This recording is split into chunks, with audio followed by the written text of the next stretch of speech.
आज का ये दिन मेरे लिए मिश्रित भावनाओं से भरा हुआ है, जहां एक तरफ लोक जनशक्ति पार्टी रामविलास की तरफ से एनडीए का समर्थित प्रत्याशी हाजीपुर की धरती, हाजीपुर की लोकसभा से घोषित होने पर जहां इस बात का उत्साह है, तो वहीं ये बात मुझे भावुक भी करती है कि हाजीपुर की ये धरती हमेशा मेरे नेता, मेरे पिता आदरणीय रामविलास पासवान जी के नाम से जानी जाती थी। मेरे पिता का नाम हाजीपुर की महान जनता की वजह से देश में, दुनिया में जाना जाता था। आज जब वो हमारे बीच नहीं है, यकीनन ये पल मुझे भावुक करता है, पर आज मेरा हिम्मत आप बढ़ाते हैं और मेरे लिए मेरे प्रधानमंत्री जी का यहाँ आना, इससे पहले मेरे पिता, मेरे नेता आदरणीय रामविलास पासवान जी के लिए भी प्रधानमंत्री यहाँ पर आए थे, और आज जब वो यहाँ पर आए हैं, उन्होंने एक पिता की कमी को मेरे अभिभावक के रूप में पूरा करने का उन्होंने काम किया। एक बार जोरदार ताली आप लोग प्रधानमंत्री जी के स्वागत में यहाँ पर बजा। साथियों, मेरे लिए आज हाजीपुर की धरती किसी पवित्र संगम से कम नहीं है। आज यहाँ पर 3 ऐसी मजबूत शक्तियां मौजूद हैं जिन्होंने मेरे पिता के जाने के बाद मेरे कठिन समय में मुझे संभालने का काम किया, मेरा संरक्षण करने का काम किया। भले वो मेरी माता रीना पासवान जी हो, मेरे प्रधानमंत्री आदरणीय नरेंद्र मोदी जी हो, और आप सब हाजीपुर की महान जनता, आप लोगों की वजह से ही आज चिराग पासवान का अस्तित्व है। आप लोगों की वजह से ही आज चिराग पासवान आप लोगों के बीच मौजूद हो पाया। कई बड़ी बड़ी शक्तियों ने चिराग पासवान को समाप्त करने का प्रयास किया, पर मेरे प्रधानमंत्री जी का प्यार, उनका संरक्षण रहा कि मेरे पिता के जाने के बाद भी उन्होंने हमेशा मुझे वो स्नेह, वो प्यार देने का काम किया। साथियों, आज ये राजनीतिक मंच नहीं है, मेरे लिए आप सब परिवार के सदस्य की तरह हैं।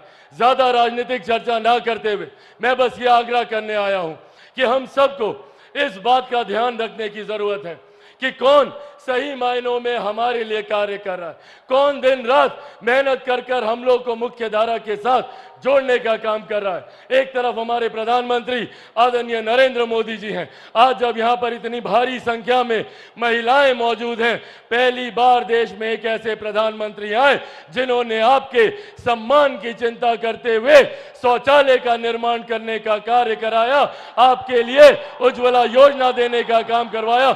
मैं चाहता हूं एक बार जोरदार ताली तमाम महिलाएं हमारे प्रधानमंत्री जी के लिए बजाएं। आज पहली बार देश में एक ऐसे प्रधानमंत्री जिन्होंने इस बात की चिंता की कि अगर घर पे कोई बीमारी आए तो वो व्यक्ति अपनी जमीन जायदाद गिरवी ना रखनी पड़े, महिलाओं के जेवर को बेचने की नौबत ना आए। प्रधानमंत्री जी ने आयुष्मान योजना के तहत 5-5 लाख रुपए का मुफ्त इलाज हर गरीब परिवार को देने का उन्होंने प्रावधान बनाया।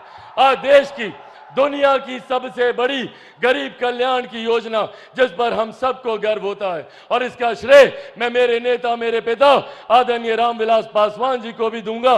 प्रधानमंत्री जी जानते हैं, उस वक्त उनका खुद का स्वास्थ्य खराब था, पर प्रधानमंत्री जी की सोच को धरातल पर उतारने के लिए प्रधानमंत्री गरीब जन कल्याण अन्न योजना के तहत आज भी देश में 81 करोड़ लोगों को मुफ्त में राशन दिया जा रहा है। ये सोच हमारे प्रधानमंत्री आदरणीय नरेंद्र मोदी जी की है। जहां हमारी सरकार ने सरहद से सीमाओं को सुरक्षित रखा, अंतरिक्ष के माध्यम से विकास के कार्यों को गति दी, जहां किसान सम्मान निधि के माध्यम से हर गरीब, हर मजदूर की चिंता करने का प्रधानमंत्री जी ने कार्य किया, तो वहीं आज भी कुछ विपक्षी दल के नेता हैं जो आप लोगों के बीच, हम लोगों के बीच घूम घूम कर भ्रम फैलाने का कार्य कर रहे हैं। कौन है ये लोग? ये वही लोग हैं जो 90 के दशक में लाठी में तेल पिलाने का काम करते थे। ये वही लोग हैं जो आप लोगों की नौकरी के बदले में जमीन लिखवाने का काम करते थे, और अब तो इन्होंने विधिवत तरीके से इस योजना को अंजाम देने का प्रावधान बनाना शुरू कर दिया है। इनहेरिटेंस टैक्स के माध्यम से अब विरासत पर टैक्स लगाने की सोच कांग्रेस और राजद के नेता करने जा रहे हैं। आप लोगों की जितनी जमीन है, चाची, आप लोगों का जितना गहना जेवर होगा ना, कांग्रेस और राजद का लोग आएगा उसका 55% अपने खजाने में ले लेगा। ये हम लोग को याद रखने की जरूरत है कि किस तरीके से हम लोगों का थोड़ी बहुत संपत्ति जो भी अर्जित की गरीब किसान, गरीब मजदूर या महिलाओं ने, उसको भी हड़पने की सोच कांग्रेस और राजद के लोग रखते हैं और भ्रम फैलाने का ये लोग काम करते हैं, झूठ बोलने की बात करते हैं।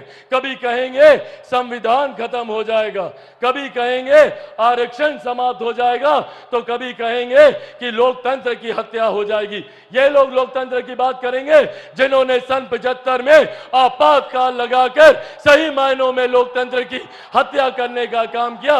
ये लोग लोकतंत्र की चिंता कर रहे हैं। साथियों, आज मैं मेरे नेता, मेरे पिता आदरणीय रामविलास पासवान जी की कर्म भूमि पर खड़ा होकर उन्हीं के संघर्षों की कसम खाकर आप सबसे वादा करके जाता हूं कि जब तक चिराग पासवान जिंदा है, ना संविधान को कोई खतरा है, ना आरक्षण को कोई खतरा है।